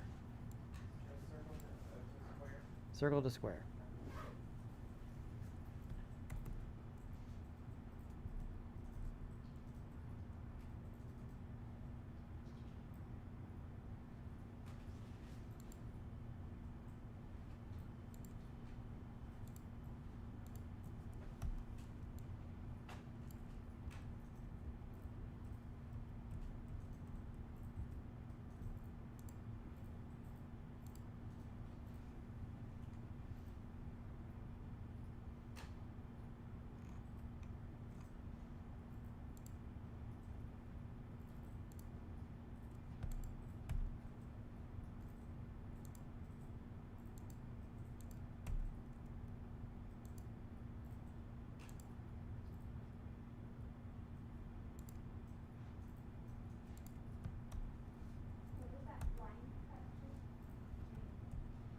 KK.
circle on one end, square on the other. Alright, you got the right setup there. You made the cut in the middle. And so you need to take 3 of the points and smush them into one side of the square. Right, so the square is not, it's 6 points, right? So there's no way to distribute 6 points. It's like we have the corners, and then on the sides, there'll be a point in the middle on each one.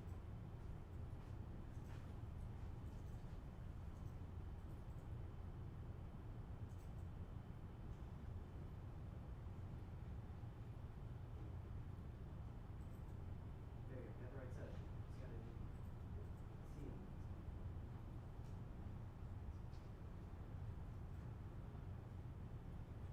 Riley, you want the six subdivisions, right? So you got way too many subdivisions there, right? So I'm going to do a radio subdivisions. Yeah, you're starting with a cube. You want to start with a cylinder. Cylinder. Start with a cylinder. A cylinder that has 6 subdivisions going around. 6 subdivisions going around.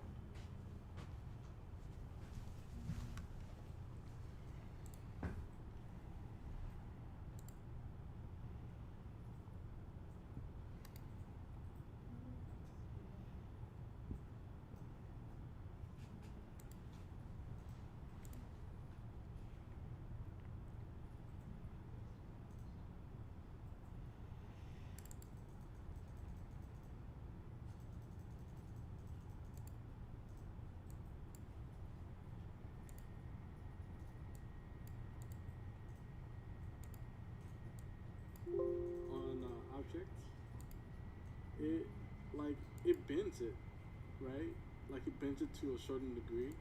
So this is Marvin Counts, and I have a question about the bending tool in Cinema 4D. So when I use the bending tool on object, it bends it, right? Like it bends it to a certain degree, but like when I want to like use it on more like narrow angles, like bend a object to like a really narrow degree, it fails to deliver on that part.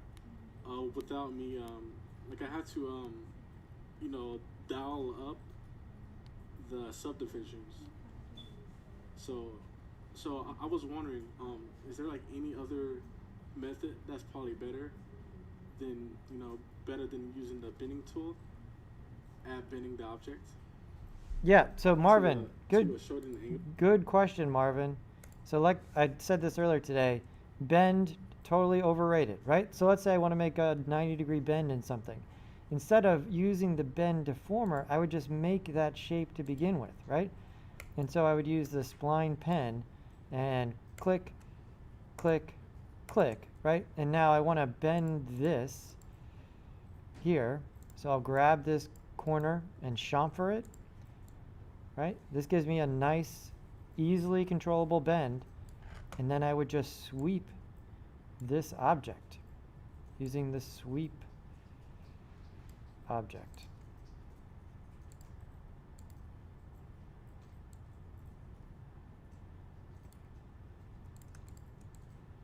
Right, and it's not that the bend tool is failing to deliver. It's, yes, you can't bend something that doesn't have enough subdivisions. That's just, a single polygon cannot be bent.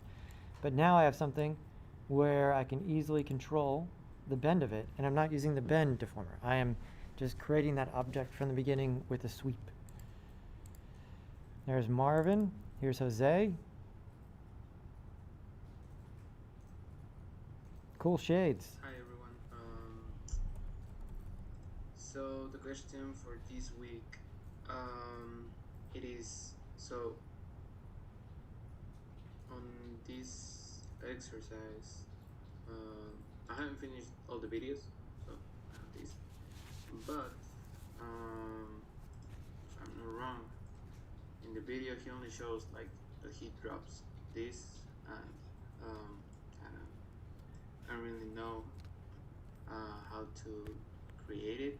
So yeah, basically that's the question, like how do you do this because I have been trying like a couple different things and I cannot figure it out. So the heat. So yeah, basically that's the question. Like, how do you do this? Because I have been trying like a couple different things and I cannot figure it out. So what did you guys do for the paper or whatever this rolled up stuff is? Okay, just bend the cube. You put a cube in the bend deformer for this here? Yeah, I couldn't get it to like angle like how you made it, like in the big, like because he didn't show up, but like this is like offset stuff. I couldn't do that. Oh, all I did was kind of like turn the paper a little. Like I rotated it slightly and that made it do that weird like offset spiral. Okay, and you did the same thing to bend the square? Right. And so, yeah, this is related to Marvin's question. In order to bend a very, very thin cube like this, it would need many subdivisions. Right, so if you got the cube here, very thin, bend.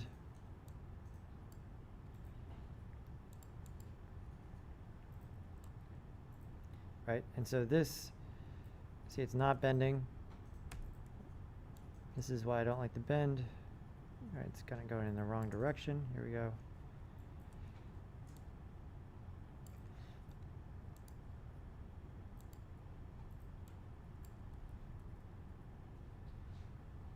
And so we need way more subdivisions.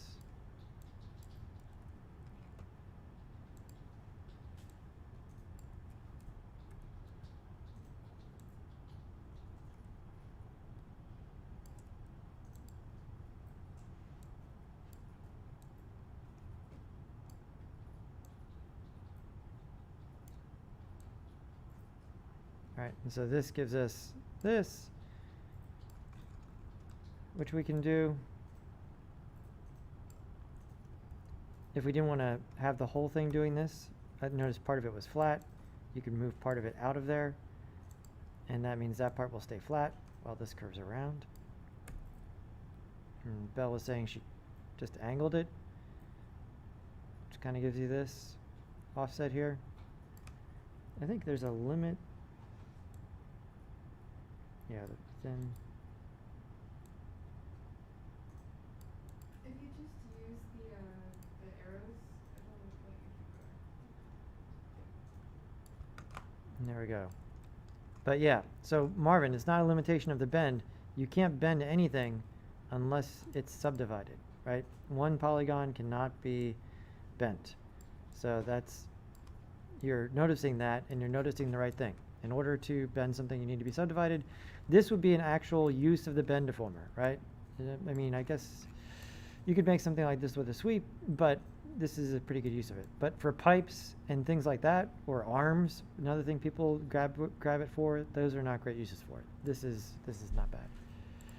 And Christine. Hello. So my question is very general, but I guess when do you know to, like last week, when you were making the dumbbell, you lowered the polygon radius to like 6 or something like that, and then increased or subdivided it, not increased, but you did a subdivision. And so I'm just kind of wondering, like, when you're supposed to use a subdivision and when you just want to like increase the radius of something or add more polygons to it. But yeah, cool. If you could answer that, that'd be fantastic. Thanks. Good question, right? So we're doing this today. So the rule I write down in my notebook, you guys, is that if, right, for sub-demodeling, right, which means that you've got some sort of geo, and then it's going into a sub-D, is that geo I try to make as low poly as possible.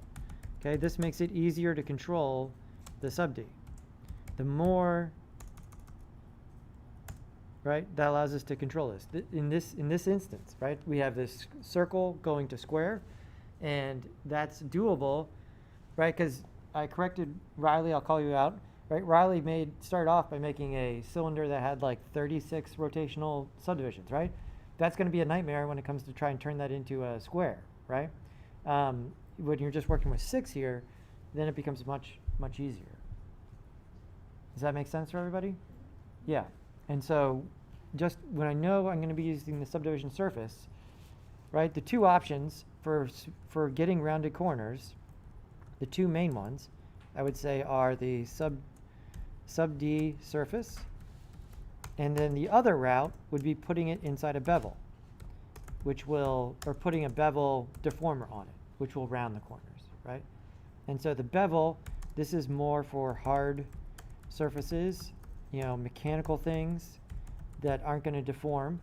The sub D surface is more for free flowing, right? And so this mixer is a mechanical thing, but this particular part of the mixer with this like weird sweep in it and the fact that it changes, kind of morphs, it's like a plastic, like injection plastic molding thing. Like this actually is more of this than it is this mechanical thing. Does that make sense? Cool. All right, where are you guys at with this circle to square?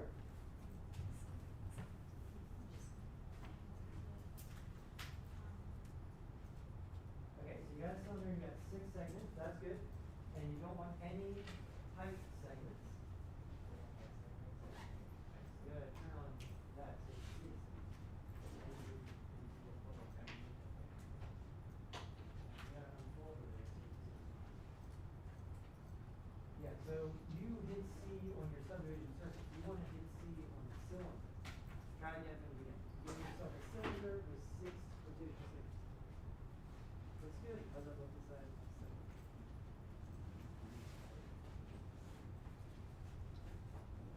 The computers just work better.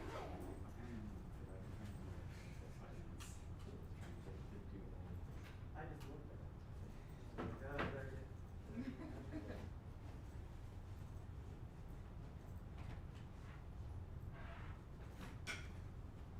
So, this weekend, you're making the mixer and then an object of your own choice that uses Spline objects as the basis.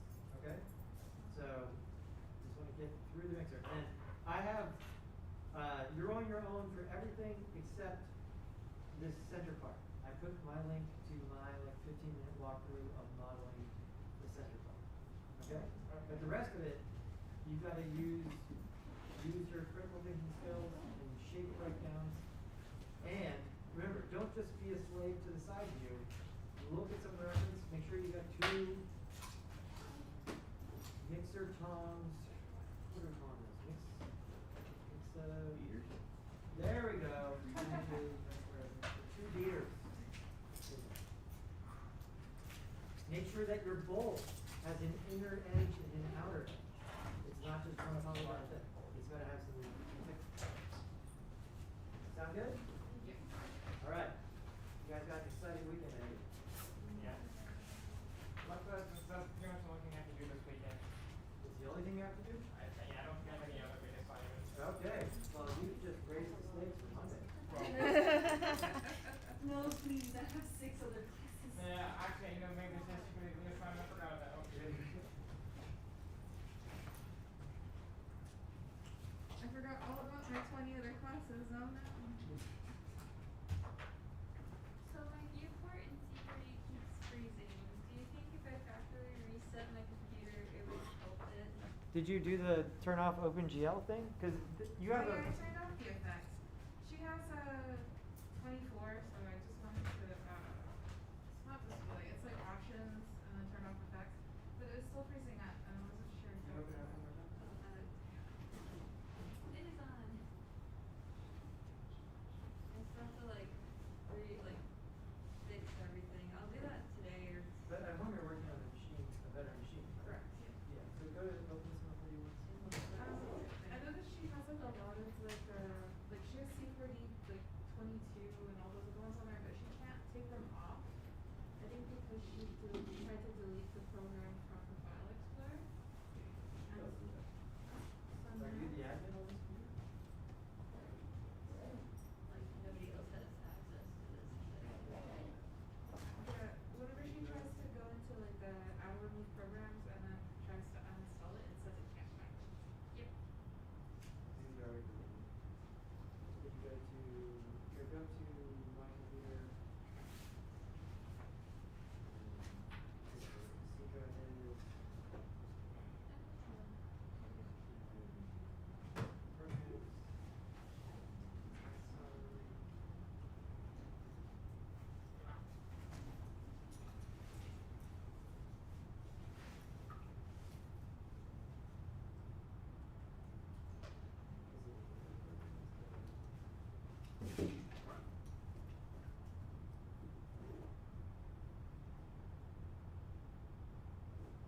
No, your,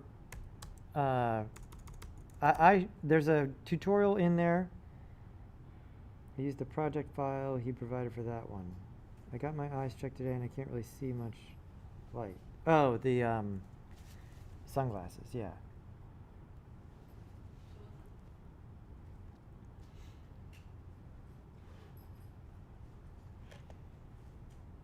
Oh, the tutorial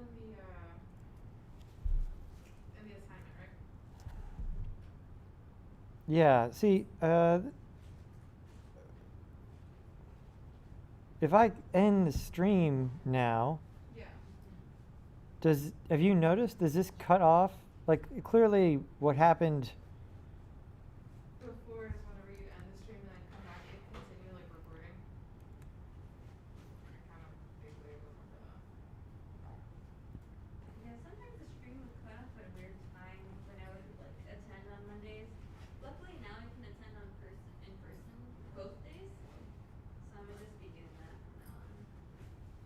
yeah, but I mean, so wait a minute, the stream has gone up there, and this is just playing back a version of it, but Yeah. if I stop now, it won't erase this stuff, right? It's like, I can, yeah, I mean, it's there. I can fast forward to it. So we're there. I guess people have been I mean, I guess everything is slightly slowed down. Yeah, it doesn't respond. Like I would go on chat and you would screen share showing like your version of the chat and I would see it and it'd be like 6 messages but none of them would pop up on your screen.